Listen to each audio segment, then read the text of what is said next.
Kumusta? At maligayang pagdating sa aming channel, True Stories PH. Bago tayo magsimula, upang kami ay makapagbahagi at makapagbukas ng kamalayan sa ganitong uri ng kaso, huwag nating kalimutang pindutin ang ating subscribe button at tiyaking i-click ang notification bell para maging updated ka na rin sa aming mga latest upload.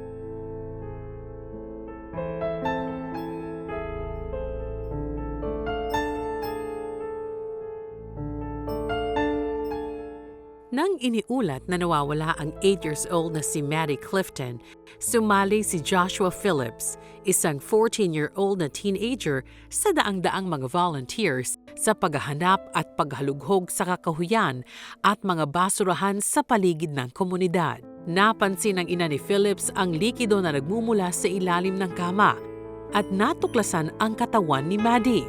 Makalipas ang isang linggo, nang sa wakas ay umamin si Joshua sa pulisya, sinabi niya na ang pagpatay ay isang aksidente.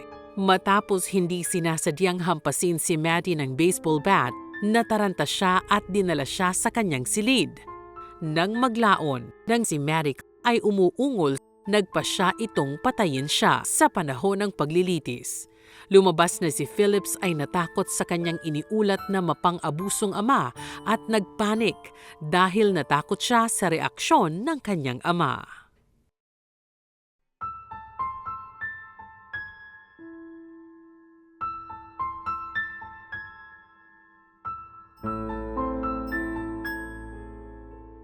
Ang pagpatay sa isang Chinese na babae sa kamay ng kanyang asawang Amerikano sa Columbia, Missouri ay isang mahaba at masakit na kaso para sa mga investigador ng pulisya, abogado, at higit sa lahat sa kanyang mga magulang. Si Menki G ay 28 years old at ina ng isang taong gulang na anak na babae nang ang kanyang asawang si Joseph Elledge, isang estudyante sa Universidad ng Missouri, ay nag-ulat sa kanya na nawawala noong October 2019. Pagkatapos ng malawakang paghahanap ng pulisya sa iba't ibang mga rural na lugar, ang kanyang labi ay natagpuan noong March 2021 ng isang hiker sa Rockbridge Memorial State Park. Si Elledge ay nahatulan ng second-degree na pagpatay noong November 2021.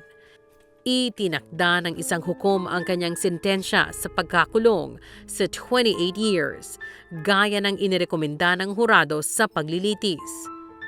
Naghain ng apela si Elledge noong September 2022.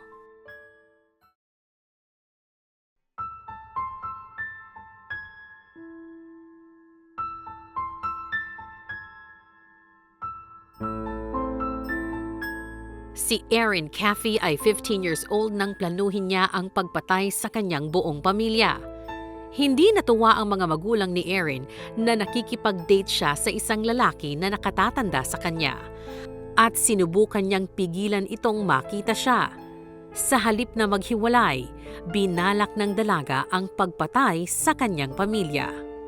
Ang kasintahan ay sinamahan ng isang kasabwat at ang dalawa ay pumasok sa bahay ng Caffey at binaril ang kanyang ina at ang ama na nakaligtas sa pag-atake.